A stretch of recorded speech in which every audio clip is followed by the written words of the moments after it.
Audio Jungle.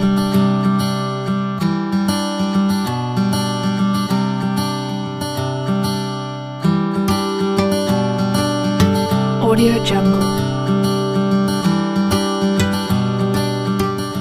Assalamualaikum warahmatullahi wabarakatuh. Saya Rofita Septiana Devi. Di sini akan memaparkan tentang tingkat optimasi dan perangkat manajemen baru.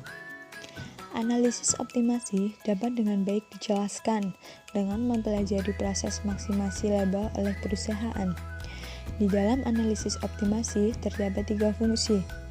Fungsi yang pertama memecahkan persamaan kendala untuk satu variabel keputusan. Yang kedua, mensubstitusikan nilai variabel ke dalam tersebut ke dalam fungsi tujuan yang akan dimaksimumkan atau diminimumkan oleh perusahaan. Dan yang ketiga, memperlakukan masalah tersebut seperti masalah tanpa kendala. Analisis optimasi adalah analisis yang digunakan untuk mempelajari proses perusahaan dalam menentukan tingkat output yang memaksimumkan laba. Dalam analisis optimasi ada 3 cara. Yang pertama, memaksimisasi laba dengan pendekatan penerimaan total dan biaya total. Yang kedua, optimasi dengan analisis marginal. Dan yang ketiga, optimasi dengan kalkulus diferensial. Optimasi ekonomi adalah kemungkinan penyelesaian terbaik dari masalah. Dalam optimasi ekonomi ada 4 pokok. Pokok yang pertama, maksimisasi nilai perusahaan. Yang kedua, metode penyajian hubungan ekonomi. Yang ketiga, hubungan nilai ekonomi, yaitu nilai total, nilai rata-rata, dan nilai marginal. Dan yang terakhir, diferensial sebagai alat pembuat keputusan. Nilai perusahaan terdapat pengambilan keputusan manajerial merupakan proses penentuan solusi terbaik dari berbagai alternatif solusi terbaik suatu masalah tertentu. Metode penyajian hubungan ekonomi dapat digambarkan dalam bentuk persamaan, tabel, ataupun grafik. Metode menggambarkan hubungan ekonomi ada 3 jenis, yaitu persamaan, tabel, dan juga grafik. Di dalam metode penggambaran hubungan ekonomi ada 2 macam, yaitu hubungan sederhana, dan hubungan rumit. Di dalam hubungan sederhana terdapat tabel dan juga grafik, sedangkan di hubungan rumit terdapat bentuk persamaan.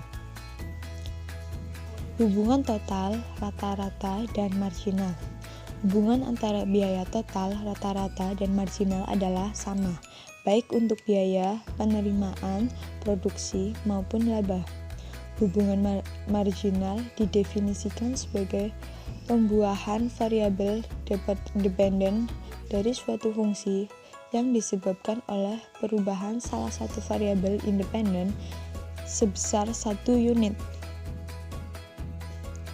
Berbagai hubungan ada 3, yaitu hubungan nilai total dengan nilai rata-rata, hubungan nilai total dalam nilai marginal, dan yang terakhir, hubungan nilai rata-rata dengan nilai marginal. Grafik meliputi hubungan nilai total dengan nilai rata-rata. Di dalam hubungan nilai total dan rata-rata, pada setiap titik sepanjang kurva nilai total, nilai rata-rata yang cocok ditunjukkan oleh kemiringan garis lurus yang ditarik dari titik 0 menuju titik tertentu. Yang kedua, hubungan nilai total dengan nilai marginal. Jika garis lurus yang menyinggung kurva nilai total bersifat positif, maka nilai total meningkat. Jika garis lurus yang menyinggung kurva nilai total bersifat negatif, maka nilai total menurun. Jika garis lurus yang menyinggung kurva nilai total tidak positif dan tidak negatif, maka nilai total juga tidak mengalami penaikan dan penurunan. Optimisasi dengan kalkulus. Dalam ekonomi manajerial, tujuan pokok manajemen adalah memaksimumkan nilai perusahaan. Dalam pembuatan keputusan, hal-hal penting yang harus diperhatikan adalah faktor yang pertama, pemilihan produk yang dirancang oleh perusahaan, yang kedua pengolahan produk, yang ketiga strategi periklanan, yang keempat kebijakan harga, yang kelima sifat persaingannya, dan yang keenam bentuk perekonomiannya. Mungkin cukup sekian pemaparan dari saya. Billahi taufiq wal hidayah. Wassalamualaikum warahmatullahi wabarakatuh.